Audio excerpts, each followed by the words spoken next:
me that 500,000 Ukrainians have died.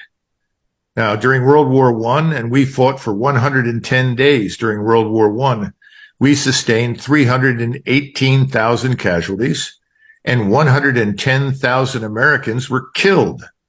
Literally, 1,000 died for every day that we fought in France. That's stunning, isn't it? Well, run the numbers. How long has Ukraine been at war with Russia? Started in February. We're still short of the 2-year mark. So if we say, what is it, 21 months or 20 months of warfare, 500,000 Ukrainians are dead. We're talking Ukrainian soldiers. So I'm not talking about civilians. And perhaps that many or more wounded, horribly wounded. We're talking about an army that is falling apart, where if you want to be evacuated by an ambulance to a reputable hospital, you have to bribe the ambulance driver and the people on the ambulance to take you there from the battlefield. You have soldiers that are kept in small groups of no more than 3 or 4 together and then sent in as replacements because they're afraid if they try to replace platoons and companies, they'll end up with a rebellion against the Ukrainian government.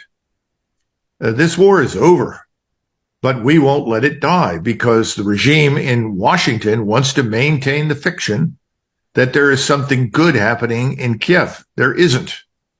There's nothing there but corruption and criminality. That's the truth.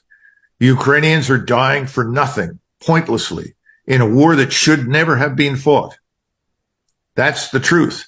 We don't want to accept that in Washington. We have this notion, we have all sorts of false notions that Russia is something very different from what it is and Ukraine is something very different from what it is. Only a few people in Europe are willing to stand up and tell us the truth. But I think that too is changing. If you look at recent elections in Slovakia, I think there's a turn also in Poland that's begun, that's going to become more and more powerful. I think you're going to see in Germany a hard swing to the right, along with most of Scandinavia. Everyone is sick of this left of center suicidal leadership.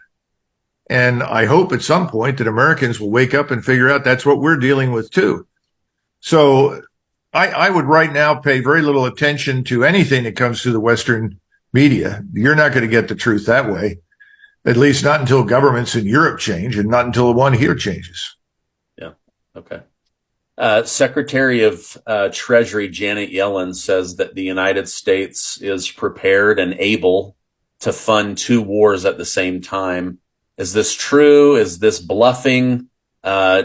Is she really just saying that Congress will do what Congress does and print more fake money?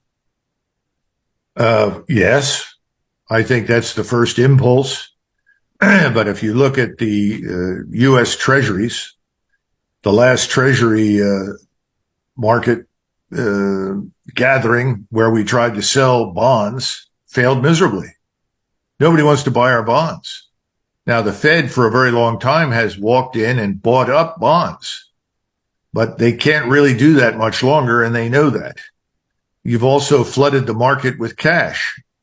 And how much longer can you keep that up? I mean, these are all the questions that competent financial analysts like Alistair MacLeod in London, and I think Mohammed El Aryan, they're all trying to answer these questions. They all know that we are staring into the financial abyss.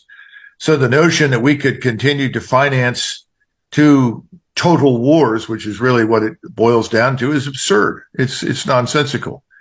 But I think that this government has chosen implosion and destruction over embracing the truth and becoming rational. Any rational man would say, wait a minute, we can't do this. A rational man would pick up the phone and say, look, Bibi, you can't do what you're doing. We can't afford it. We're not going to support it. The same thing is true in Kiev. Make peace or get out. It's over. We can't afford it. That's where we're headed. Nobody wants to do that. Yeah. Okay. Speaking of Israel and Netanyahu, the IDF in Israel announced that their ground invasion will be much slower than was originally proposed.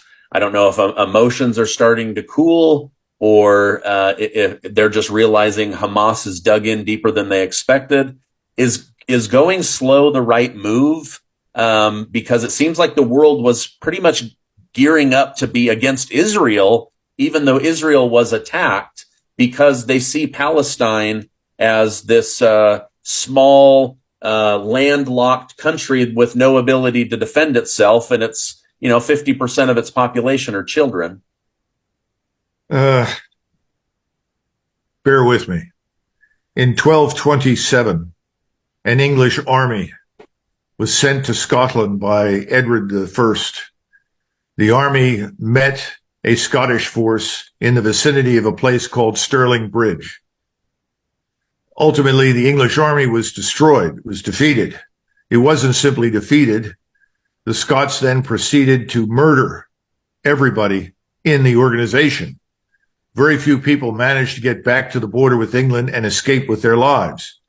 The hero of Scottish history, Sir William Wallace, got a hold of the commanders, the two leading knights who commanded the army, skinned them alive, killed them, but then skinned them alive before he did it, and then had belts that he wore for the rest of his life made from their hides. Now, why? Because Scotland and Scots had been subjected in the previous 100 years to horrific treatment by invading English forces.